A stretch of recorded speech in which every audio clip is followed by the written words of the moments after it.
প্রতি বছরের মতো এবছরও কুশিয়ারা নদীর বুকে আয়োজিত হলো গ্রাম বাংলার ঐতিহ্যবাহী নৌকা বাইচ প্রতিযোগিতা। এই প্রতিযোগিতা উপলক্ষে নদীর দুই তীরে যেন নামছে উৎসুক মানুষের দল।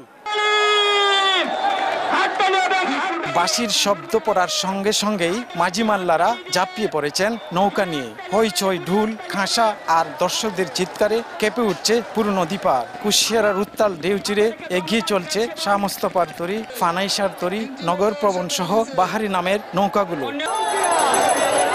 শিশু থেকে শুরু করে সব বয়সী মানুষ মেতে উঠেছেন উৎসবে, নেচে গেয়ে প্রতিযোগিতার উৎসাহ দিচ্ছেন সবাই। দীর্ঘদিন পর এই নৌকা বাইচ ঘিরে প্রাণের স্পন্দন ছড়িয়ে পড়েছে পুরো এলাকায়। ঐতিহ্যবাহী নৌকা বাইচ এখানে হইছে, মানে খুব সুন্দর দেখতে, অনেক মানুষ আইছে। আমার জন্য অনেক সুন্দর লাগতেছে, লাইফে ফার্স্ট টাইম দেখতেছি। দর্শক হিসাবে আমি আইছি, এই নৌকা বাইচ প্রতিযোগিতা আমরা দেখছি, অনেক ভালো লাগছে। যারা নৌকা বাইচ আয়োজন করছেন অসংখ্য তার ধন্যবাদ। আমরা পুরানো ঐতিহ্যগুলা ফুরিয়ে পাইলাম। বছরে একবার আসে, আমরা আনন্দ করি, ফুর্তি করি, তো আমাদের কাছে অনেক ভালো লাগছে। আশা করি ইনশাল্লাহ আগামী তো আমরা এসব ধরনের বাইচ হবে, আমরা আইমু।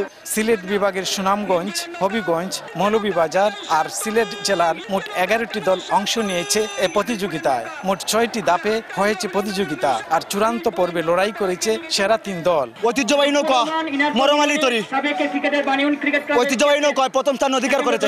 আমরা এতটা আনন্দিত, আমরা এতদিন পর আমরা জয় লাভ করেছি, তা বলে বুঝাতে পারবো না। এখানে যে সুন্দর নৌকা বাইচ হয়েছে, এটার জন্য আমরা আনন্দিত, আমরা অনেক গর্বিত। এবং যে এখানে আইন শৃঙ্খলা বাহিনী যারা আমাদেরকে শান্তি শৃঙ্খলা রাখছে, আমরা অনেক খুশি। নৌকা দৌড় হইতে গ্রাম বাংলার ঐতিহ্য ধরে রাখতে এই প্রতিযোগিতা করা হয়েছে বলে জানান আয়োজক। পার্টি বাংলার ঐতিহ্য হচ্ছে নৌকা বাইচ। এটা আমাদের এলাকা থেকে প্রায় 20-25 বছরের ঐতিহ্য। আমাদের পূর্বপুরুষরা করেছিলেন, তার ধারাবাহিকতা আমরা করতেছি, এবং যেভাবে করতেছি যেই মানুষের লক্ষ্য ছিল তার চেয়ে অধিক মানুষ হয়েছে, সেজন্য আমরা খুশি। এবং আগামীতে যেন আরো মানুষ বেশি হয় এবং সেই প্রত্যাশা ব্যক্ত করে, এবং আমরা এই প্রোগ্রামটা প্রত্যেক বছর কন্টিনিউ করবো, সেই আশায় প্রত্যাশা ব্যক্ত করে। সুষ্ঠুভাবে প্রতিযোগিতা সম্পন্ন করতে সব ধরনের সহায়তা দেওয়া হয়েছে বলে জানান স্থানীয় পুলিশ কর্মকর্তা। লক্ষ লক্ষ মানুষ সারা এই অত্র এলাকা থেকে এসেছে।